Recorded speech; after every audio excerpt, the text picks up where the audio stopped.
ল'ৰা ছোৱালীয়ে চাকৰি পায় আমাক ভাল লাগিব নে নালাগিব? বিনা পইচাত চাকৰি পালে ভাল লাগিব নে নালাগিব? যোৱাবাৰ পালে 10,000 টকা, এই সকলোৱে 25,000 টকা লাভ কৰিব। হ'ব? সকলো মহিলা ভাল লাগিব নে নালাগিব? পাক্কা? ঠিক আছে। এতিয়া আমি 2 লাখ চাকৰি দিম, অৰুণোদয়, উদ্যমিতা, পঢ়াৰ খৰচা, খোৱাৰ ব্যৱস্থা। কি থাকিলে এতিয়া? কি থাকি গ'ল? যিবিলাকে থাকি গ'ল কি? যিবিলাকে ঘৰ পোৱা নাই তেওঁলোকে এবাৰ ঘৰো পাব লাগিব। হয়নে নহয়? ঘৰ পাব লাগিব নে নালাগিব? ঘৰ হৈ গ'ল, অৰুণোদয় হৈ গ'ল, উদ্যমিতা হৈ গ'ল, চাকৰি হৈ গ'ল, চাউল, দালি, তেল, নিমখ হৈ গ'ল। এতিয়া যিবিলাক ল'ৰা ছোৱালীয়ে চাকৰি নকৰে, ব্যৱসা কৰিব খোজে, যোৱাবাৰ আমি 1 লাখ ল'ৰা ছোৱালীক 2 লাখকৈ টকা দিছোঁ। CM-AAA যে চাকৰি পোৱা নাই 2 লাখ টকা দিছোঁ, বেপাৰ কৰ। কিমানত দিছোঁ? 1 লাখ। এইবাৰ আমি কিমানত দিম? এইবাৰ আমি 10 লাখ ল'ৰা ছোৱালীক আমি 2 লাখকৈ টকা দিম বেপাৰ কৰিবৰ কাৰণে। আৰু হোজাই সমষ্টিত আমি কিমান দিম? হোজাই সমষ্টিত আমি 10,000 ল'ৰা ছোৱালীক আমি 2 লাখকৈ টকা দিম। তোমাৰ ঘড়ীটো কিনি লবি তেতিয়া। কিমান ল'ৰা ছোৱালীয়ে পাব হোজাই 2 লাখ টকা? 10,000। এইবাৰ দিছিলোঁ আমি 700, অহাবাৰ আমি দিম 10,000। নতুনকৈ 40 লাখ মহিলাই আজি অৰুণোদয় পাই আছে। নতুনকৈ মই আৰু 15 লাখ মহিলাক অৰুণোদয় আঁচনি দিয়াৰ ব্যৱস্থা কৰিম। এইবাৰ কিমান? 10,000 দিলে হ'ব? 10,000 দিলে হ'ব? এইবাৰ মই আপোনালোকক 25,000 টকাকৈ দিম। ভাল লাগিব? পাক্কা ভাল লাগিব? এইবাৰ আপোনালোকে 10,000 হৈ গ'ল, এইবাৰ আপোনালোকক আমি 25,000 টকাকৈ দিয়াৰ ব্যৱস্থা কৰিম। মই কি ক'লো? যোনে অৰুণোদয় পোৱা নাই সকলোৱে অৰুণোদয় পাব। হ'ব? আৰু যোনে আগতে 10,000 পাইছে এইবাৰ পুতুং কৰি 25,000 আহি যাব। হ'ব? 100 টকা দালি, চেনি, নিমখ দিলোঁ। এইবাৰ আমি নতুনকৈ কি লগত লগ লগাই দিম? কি লগ লগাই দিম? আধা লিটাৰ নে 1 লিটাৰ? পুৰা 1 লিটাৰ। বাপৰে, সঁচাই লাগিবনে 1 লিটাৰ? তাৰ মানে চাউল পালোঁ, দালি পালোঁ, চেনি পালোঁ, নিমখ পালোঁ, লগত আমি 1 লিটাৰ মিঠাতেলো পালোঁ। হ'ল 25,000 পালোঁ, লগত এইবিলাক বিনামূলীয়াকৈ পালোঁ। আৰু এটা মই এইবাৰ আপোনালোকক কাম কৰি দিম।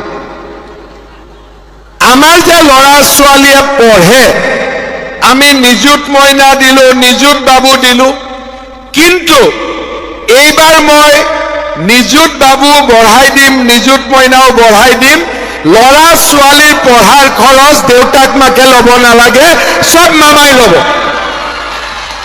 ভাল হ'ব নে বেয়া হ'ব?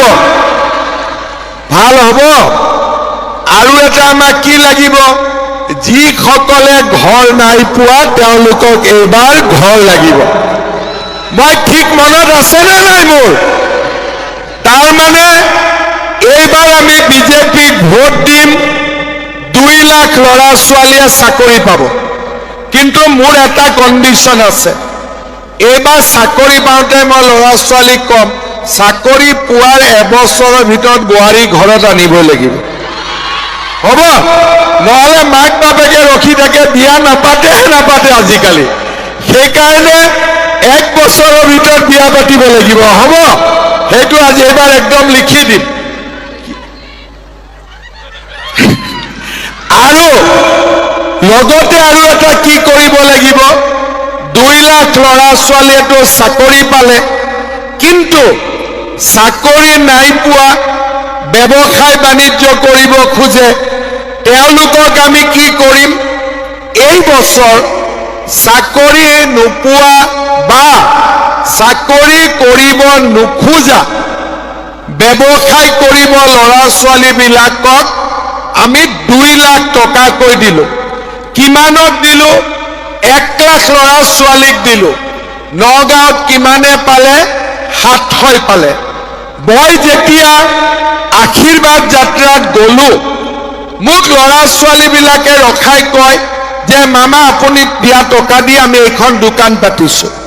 কালি মই সৰুপেটাত আছিলো, বৰপেটা জিলাৰ, বজালী জিলাৰ। আশীৰ্বাদ যাত্ৰাত মোক এজনী ছোৱালীয়ে ক'লে যে মামা আপোনাৰ 1 লাখ টকাটো দি মই কাপোৰৰ দোকানখন খুলিছো। মনটো ভাল লাগি গ'ল। সেইকাৰণে এইবাৰ মই কি ডিচিশ্যন লৈছো, যোৱাবাৰ 1 লাখ ল'ৰাক 2 লাখ টকাকৈ দিছিলো, এইবাৰ 10 লাখ ল'ৰা ছোৱালীক আমি 2 লাখকৈ টকা দিম। কিমানত দিম? কিমানত দিম? আৰু 10 লাখৰ ভিতৰত নগাঁৱে কিমান পাব? এইবাৰ 700 পাইছিলে। আজি মই ৰূপক শৰ্মাক কৈ থৈ গলো, লিষ্ট বনাওক, অহাবাৰ আমি নগাঁৱৰ 10,000 ল'ৰা ছোৱালীক আমি 2 লাখকৈ টকা দিম। কিমানত দিম? কিমানত দিম? 10,000 ল'ৰা ছোৱালীক আমি 2 লাখ টকাকৈ দিম। ঘূৰাই দিব নালাগে, বেংকৰ পৰা নহয়, ডাইৰেক্ট চৰকাৰে দিব, খালি মোক কাম কৰি দেখুৱাব লাগিব, ইমানেই কথা। হ'ব? এতিয়া আপোনালোকে মোক কওক, আগতে আপোনালোকেতো বহুত চৰকাৰ দেখিছে, কোনবা চৰকাৰে আমাক অৰুণোদয় আঁচনি দিছিলে নেকি? কোনবা চৰকাৰে মহিলাসকলক ইমান সন্মান দেখুৱাই 10,000 টকাকৈ দিছিলে নেকি? কোনোবা চৰকাৰে আগতে 1 টকাও ঘোষ নোলোৱাকৈ 1,65,000 ল'ৰা ছোৱালীক চাকৰি দিছিলে নেকি? কোনোবা চৰকাৰে আগতে 100 টকা দালি তেল চেনি দালি নিমখ চেনি দিছিলে নেকি? কোনোবা চৰকাৰে আগতে বিনা পইচাত চাউল দিছিলে নেকি? কোনোবা চৰকাৰে আগতে আমাৰ স্বাস্থ্যৰ কাৰণে আয়ুষ্মান ভাৰত দিছিলে নেকি? কোনোবা চৰকাৰে আগতে আমাক কৃষক সন্মান নিধি দিছিলে নেকি? কোনেওতো দিয়া নাছিলে। কোনে দিলে এতিয়া? কোনে দিলে? কোনে দিলে? তেতিয়াহ'লে আমি কি কৰিব লাগিব? 9 তাৰিখে আকৌ কাক ভোট দিব লাগিব? 9 তাৰিখে কাক ভোট দিব লাগিব? এতিয়া আপোনালোকে মোক কওক, নগাঁৱত আগতে দুৰ্লভ চমুৱা MLA আছিল, আৰু এতিয়া ৰূপক শৰ্মা MLA। ৰূপক শৰ্মাই যিমান নগাঁৱৰ কাৰণে কাম কৰিলে, তাৰ 10%টো কংগ্ৰেছৰ দিনত হৈছিলে নেকি? হৈছিলে নেকি? একদম মনৰ পৰা কওক, হৈছিলে নেকি? মইতো নিজে দেখিছো, ইমান ডাঙৰ বৰদোৱা ক্ষেত্ৰ, ভূপেন হাজৰিকা সমন্বয় ক্ষেত্ৰ, আমাৰ নগাঁৱত ৰিভাৰ ফ্ৰণ্ট, ৰাস্তা ঘাট, স্কুল কলেজ, যিমান কাম নগাঁৱত হৈছে, আগতে কংগ্ৰেছে কৰিব পাৰিছিলে নেকি? কংগ্ৰেছে ৰূপক শৰ্মাই যিমান কাম কৰিলে আগতে